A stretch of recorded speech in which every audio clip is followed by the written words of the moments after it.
back to the best JoJo channel ever. Welcome back. Do not ask why I'm wearing this, or I'm doing a subathon here on Twitch at the time of this recording. Don't ask. Don't ask. Today, we are reacting to Debunking Araki for part 4 of JoJo Diamond is Unbreakable. It was donated during this stream, and I thought this is too good of a video to not make it a YouTube video for you YouTube only fans to enjoy. So here we go. Let's get to it. If you missed it, go watch out my previous video, Debunking Araki for part 3. It was really good. I like that video. Go check it out. All right. Someday, HamonBeat. All right, here we go. Oh God. I hate Welcome this. back to Debunking Araki Forgot. Uh-huh. In this video, I'll be taking a look at part 4.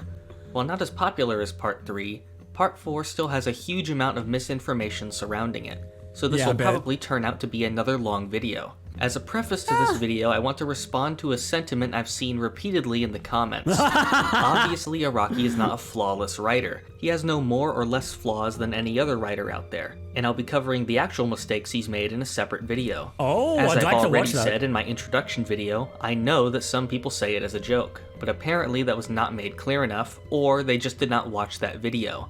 But it is abundantly clear that many people do not consider it a joke, and often list out the things they actually believe Araki forgot.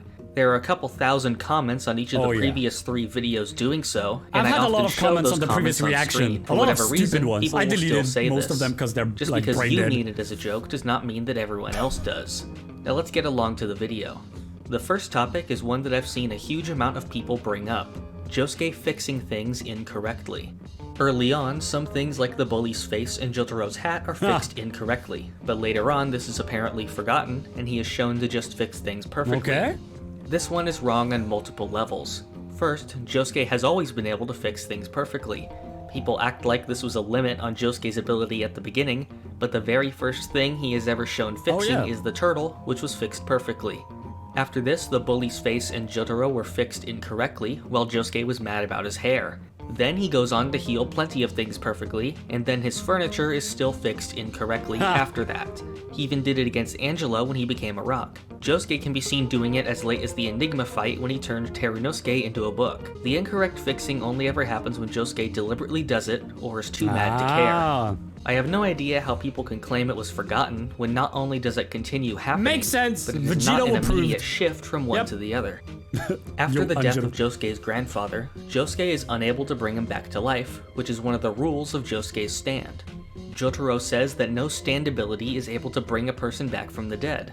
Some people mention the moment from part 3 when Jotaro used Star Platinum to help resuscitate Joseph. In the previous video, I went over Joseph's revival, and how he was able to be revived since he only spent a short time without his blood. This is one of the things I really disagreed with. Well, one of the only things I disagreed with, because this HamonBeat guy has a lot of really good points, but people are really brain dead in my previous comment section on the part 3 video. They were so brain dead, they were like, oh, he has good points and you don't agree. Shut the fuck up. No one cares about your opinion. But seriously, I'm a human being. I'm allowed to agree and disagree with Stoke. And I personally disagreed with this. I thought it was really stupid. Like they showed his ghost, his soul leaving his body just for dramatic effect. And I thought it was kind of dumb trying to explain that. But hey, crucify me for my opinion, you know? Like The that revived him. 3-year-old Jotaro kids. essentially just replicated what a defibrillator would do, albeit more precise. Yeah, in that's comparison, Josuke's grandfather had been completely shredded on the inside. I don't disagree by with that. I Aqua disagree Necklace, with the not something soul that would be leaving the undone body. by pumping his heart again. His brain may have also been destroyed, which is something that Aqua Necklace has been shown to do. Keicho Nijimura began searching for stand users to try and find one capable of killing his father. After Josuke meets him, he says that he can help him find one capable of curing him instead. I have seen many people ask why Josuke didn't cure him. First of all, it is directly stated that Crazy Diamond is not capable of curing diseases. Second, the father's transformation came from him merging with Dio's cells. At this point, the current state of the father is just how he is now. He couldn't be fixed by Crazy Diamond since he really isn't broken. The characters Tamami and Hazamada both start off tall at the beginning of their fights and ended up appearing shorter later on. Some people actually ask how this would happen, despite this not being a literal change. This is just a style change similar to almost every other JoJo character, whose appearance shifts over time. In the context of these characters, however, their shrinking shows how they were humbled after being defeated. They also aren't the only characters drawn short in Part 4. since Koichi is stylized to be much shorter than his canonical height. During the fight against Red Hot Chili Pepper, Bro, are there really people complaining of the anatomy in JoJo manga? That is the dumbest thing you can complain about. It's JoJo!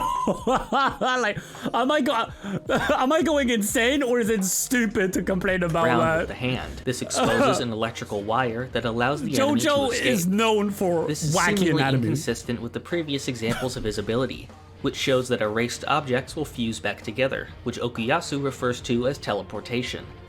A lot of people say that that aspect of the hand's ability was forgotten altogether. It appears after this fight, so that is not the case. This issue would be isolated to this scene. This is a very strange moment, since Okuyasu was just using the ability moments before. It's interesting to wonder what would actually happen if the ground teleported together. Would the entire world move? When Okuyasu erases the air, it's not like only air comes back in, other objects move over as well, like Josuke or the potted plants. The sign he erased was a singular object which came back together, but you couldn't possibly consider all of the ground as one object. When Okuyasu Obviously. swipes at the ground, air would be teleported in to fill the gap as well. Rohan mentions that he gained Heaven's Door when he was shot by the arrow 3 months ago, but the spin-off manga Rohan at the Louvre shows him using it during his teen years. It is debatable whether this story is even considered canon, since while it was written by Araki, it was created with a partnership with the Louvre and is not considered part of the Thus Spoke Kishibe Rohan series. This is similar to another short story, Jolene Fly High with Gucci, which is also considered non-canon. This is possibly the most well-known Araki forgot in the video, if not ever. The man who saved Josuke. As a child, Josuke was stuck out in the snow and was saved by a delinquent with a pompadour. He was so inspired by this that he modeled his own appearance after him. The first There was time, an astronomical amount of people who the first time I saw this, I was dreaming for a time travel plot line in part 4. Like the very first time when I was watching JoJo, I didn't know anything about it. I arrived at part 4, saw that, and I am a big time travel fan. I really wanted to have like some loop time travel bullshit. I love this in anime, which is why Steins Gate is one of my favorite animes. I think that this was meant to be I'm a sad setup for that a it time didn't travel happen. plot involving Bites the But oh well. Dust. It What would about go you back guys? in time to save himself. As is extremely common for JoJo fan theories, this has been repeated endlessly as if it were fact that this was a scrapped idea. In reality, there is no source for such an idea ever Let me suck the fart out of your ass and hold it like a bomb.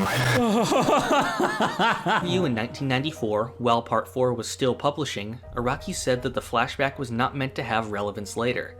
However, people still repeat it despite this interview becoming more commonly known. Well, People also because seem it's to such a have cool a idea, distrust for I guess. Araki interviews, since they claim he's just covering up his mistakes. Tell them to shut the Despite fuck this, up, they dude. will of course still point to interviews where Araki mentions forgetfulness. Oh, I God. will go over some people use when insisting this is a dropped plot point I'm so and why sorry, it is YouTube flawed. viewers. I'm sorry. People say that the bleeding has a similar pattern to Josuke's bleeding from the final battle, but it doesn't. Even if it did, this point is just confusing. It's dumb. People yeah, say I that agree. Araki forgets, but then simultaneously think that he would remember to include the small detail of the same blood pattern. If the blood was intentionally similar that late into the part, why would the time travel still not happen to him in the arc? Bites the Dust's power had already been established, and wouldn't be capable of sending anyone back that far. And why would he include it at that point when that interview had already taken place? The bleeding was just to show that the character was a delinquent, but had a heart of gold despite that. Something Right. which became an important part of Josuke's Stop. character. People have also Stop said with that the the two knocking. have the same outfit and pins, when it's just a school uniform and the pins are completely different. Yeah. People also seem to forget that his hair was actually a popular hairstyle yeah. at the time that scene Oh, takes yeah. place. And that characters within Part 4 repeatedly I'm call so his sorry, hairstyle YouTube outdated. viewers. I'm so sorry. People just can't seem to accept that the man was just a good Samaritan to help build Josuke's character motivation, and think that it must have been tied to some kind of huge plot revelation. Okay, guys, people from YouTube, tell me in the comment section right now, like, do you agree with me at least that it would have been so cool to have like a whole plot line of time travel and stuff, like a loop, just like in a lot of time travel animes? Shut up! Wouldn't that have been amazing? That's why people are so hung up on this. I'm not excusing them. They're dumb. They have an like a room temperature IQ. But still, it would have been cool, right? We can have a discussion, right? All right. Back in Part 3, Holly became sick since she was unable to control her stand. Right. In the flashback in Part 4, we can see that Josuke was also sick at the same time. Despite this, Josuke was later able to completely control his stand. People seem to think that since Holly's stand went away after Dio's defeat, Josuke's would have too. I think the first problem with this is that people think Holly's stand just went away. It's not like Holly was sick just from being a stand user, as we saw her acting perfectly normal in the opening scenes despite at that point being able to see stands. She became sick when the stands started to fully manifest, which she was unable to handle. After Dio was defeated and the distress signal from Jonathan's body was gone, her stand would return to a dormant state. This is similar to Giorno in Part 5, who would have gone through a similar thing. Gold Experience was still in Giorno as a subconscious ability, but did not fully appear until his teenage years. This would be the same for Josuke, who would also gain the resolve needed to have a stand after being inspired by the man who saved him. Throughout Part 4, a myriad of minor characters are introduced, but many people use this as a slight against Part 4, asking why these characters aren't constantly coming back. The amount of side characters introduced is fitting for the small town setting, and works within the slice of life structure of Part 4. That's a dumb When thing. the characters do come back, it's a treat, but I don't see why people expect them to be making constant reappearances, or for every character to be directly relevant to the overarching plot. This includes Shizuka, who people seem to expect would return in later parts, even though her appearing in either of them would make little sense. After entering the Ghost Alley, Rohan is now shown using Heaven's Door on Reimi without having to show her a page of his manga. People say that this aspect of his ability was forgotten. However, Rohan has a line directly stating that his stand ability has matured, and that he is now able to draw in the air to achieve the same effect. In this same scene, people point to the line Rohan says about Josuke. He says that the stand still does not work on people who cannot appreciate the art like Josuke. Later on, he's still shown using the ability on him. Rohan is only saying this because he thinks that Josuke is too tasteless for the art. No, when he's just blinded by Josuke rage. was just too mad to even notice the drawing. Others have said that there are multiple points where the characters should have been taken away when they turned around inside the alley. However, the alley will only do that to you if you're in a certain part of it. During Shigechi's death, he is able to retrieve a button from Kira's jacket, which the group uses as a clue to track his identity. Some have asked why Josuke could not use Crazy Diamond on the button to lead them to Kira's location. Crazy Diamond can repair objects, but only if they have cohesive parts. The button itself is not really considered part of the jacket. If he had the thread, he would be able to fix it back, but the thread was still left on Kira's jacket. Even if he could fix it back, the button is so small that it would be nearly impossible to follow and keep track of. Kira is shown using his secondary bomb, Sheer Heart Attack, to attack Koichi and Jotaro. People ask why he was never shown using this ability again. They seem to forget that this arc ended with Josuke fixing Sheer Heart Attack back to him, making the ability utterly useless against Josuke, hence its absence in the final battle. It is even directly stated in the Bites the Dust arc that Sheer Heart Attack would be ineffective on Josuke. When Kira escapes, Josuke fixes back Kira's severed hand to follow him. People have asked why Josuke fixed the hand back to Kira, instead of holding onto the hand and fixing Kira back to him, which he was shown doing previously with Okuyasu. Josuke had no opportunity to grab onto the hand. Sheer Heart Attack was coming towards him, and the only option was to fix it back. As seen earlier, Sheer Heart Attack is bound to Kira's hand, and any stand ability affecting it will affect the hand as well. This was the entire reason behind Kira severing his hand in the first place, to prevent himself from being trapped again. Once Josuke fixed Sheer Heart Attack, it fixed the hand as well, sending it flying back to Kira. An extremely common question that people ask is why Joseph did not use Hermit Purple to find Kira. Most people use the fact that he came to Morio to find Akira Otoishi as evidence that he would still be able to find Kira the same way. However, at the beginning of that arc, Jotaro explains that Hermit Purple can travel through the power lines, which would be the way for him to find Red Hot Chili Pepper. If Spirit Photography was capable of finding Akira, coming to Morio would be completely unnecessary, since Spirit Photography can take a picture from anywhere in the world. The fact is that Spirit Photography is simply not very accurate. In Part 3, the connection with Jonathan's body caused all of Joseph's pictures to be of Dio. At the beginning of Part 4, Joseph attempted to take a picture of Josuke, but got one of Angelo instead. The amount of other stand users in Morio would interfere with any attempt to get a picture of Kira, just sucks, that's about it. Especially with Kira remaining extremely low profile while he was disguised. Others mentioned the time that Joseph used his stand to locate the barrel of coal tar during the Empress fight. This kind of thing would only really work if Joseph knew what he was looking for, and nobody had any idea what Kira's new identity looked like. While investigating Kira's house, the group find his fingernail collection. Many people ask why Josuke couldn't fix them to have them lead them to Kira. Fixed. Dead material is no longer considered a part of a living person. That's what I was about to say, yeah. As seen when Josuke's blood had dried, which allowed him to fix it. If this blood was considered separate after a few minutes, the nails would be too in a similar length of time. Fresh nails could be fixed back, but since nails are constantly regrowing and replacing themselves, they'd be considered separate after a short period of time. Right, makes absolute sense. One of the minor characters introduced in Part 4 is Mikitaka, a character who insists that he is an alien. He possesses the power to shapeshift, but is seemingly unable to see stands. Some people expected more to be learned about him, and say that Araki forgot to expand on whether he was really an alien or not. Man! This one is just strange. Mikitaka is a joke character. Yeah. And the entire point of the joke is that nobody can tell if he's really an alien or just acts strange. Based on what Araki wrote about Mikitaka in Jojo Veller, it is pretty clear that this was left intentionally vague. Expanding Obviously. on Mikitaka would miss the entire point of the character. The stand highway star is shown luring in Rohan using a room, where an illusion of Kira is shown. People seem to think this was forgotten, which you can add to the long list of people saying an ability was forgotten when it wasn't used again. Despite Yuya Fungami only appearing briefly one other time and having no opportunity to use it. Others ask how he could have an ability like this, despite tons of other stands having unrelated abilities before and after this one. Yeah. While Josuke is riding on the motorcycle, he steals a phone to call Koichi. He accidentally breaks it when he grabs it, so he grabs another one soon after. People say that Araki forgot that Josuke could repair the phone. This is another one which is just insane. I really don't see how people can honestly say this about this random joke scene, when the whole joke is that he got another phone so fast that he didn't need to Look at his it. face. Bro, Some people have are asked why insane. Yuya Fungami didn't use his sense of smell to help the group track Kira.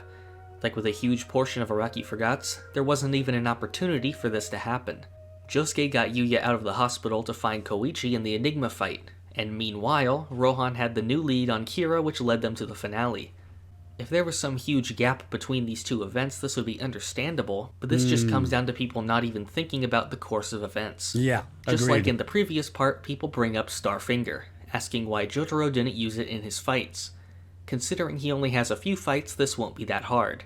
Against the rat, Starfinger would be completely useless. The rat was very far away, and Starfinger is only ever shown extending for 1 or 2 meters. Next is Sheer Heart Attack. When Jotaro's full-strength punches can do nothing to stop it, Starfinger would be even more ineffective. And lastly, Kira, who needed to be stopped before using Bites the Dust. Kira was some amount over 5 meters away, since Koichi had to run forward before getting him into the range of 3 frees.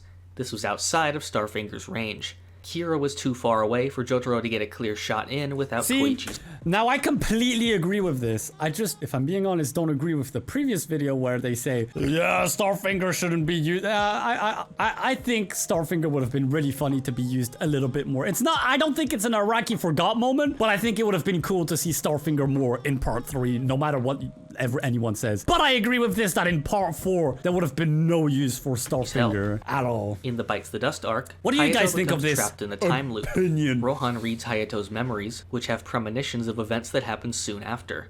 People ask how he could have those memories if this was the first time they've happened. I think the issue here is people assuming that this is the first loop. Hayato's mind must have written off the first loop as a dream, but in actuality, he still went through the day's events that led to Rohan's death. However, he activates upon someone learning Kira's identity and exploding. So what exactly happens? In the first loop, Rohan must have learned Kira's identity from questioning Hayato and then exploded. Nobody's actions are set in stone during the time loop, so many different outcomes are possible. Yes. The warning about Rohan's death would only be there if it had happened in a previous loop. Rohan reading this would cause him to learn about Kira's identity earlier than he would have before. Instead of automatically exploding from the time of death of the previous loop, Rohan manually triggered the bomb from reading Kira's identity, making this his new time of death. At one point, Hayato intentionally triggers one of Kira's bombs so that Josuke will not be blown up.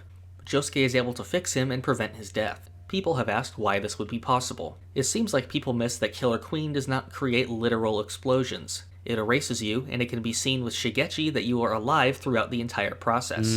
I can only assume this is from people who only watched the anime, where the effect of the explosion on Hayato looks much more serious. As for why Josuke wasn't able to heal Aya, he was too far away and didn't know she was going to explode until it was too late. In the final confrontation, Kira reveals his identity to a paramedic in an attempt to use Bites the Dust. People have asked how this would work, since with Hayato, he was the one who had to reveal Kira's identity to someone else for the ability to activate. However, this is just one part of Bites the Dust's ability. In order for the time loop to happen, time would have to be rewound in the first place. This happened after Hayato realized Kira's identity and was killed by him. Bites the Dust let him rewind to when Hayato was alive, and simultaneously plant the ability on him. Kira revealed his identity to the nurse and was ready to manually detonate her in order to start a new time loop with her as the host for Bites the Dust. And that was everything for part 4. Well, not the longest video. I feel like this is better than the previous video. I agree with literally everything here. Next time, we'll be debunking Araki. Would you look at that? Part 5. I didn't really agree with everything in the part 3 video, but this one, absolutely. Yeah, join my Discord server, guys. Discord.gg/craftingvegeto. Just like the previous video, I'll be reading the comments, you know, tell me your thoughts and whatever. I always find it very interesting, you know, even the dumb ones. Anyways, yeah, get the hell out of the video. It's over. Go away. Why are you still here?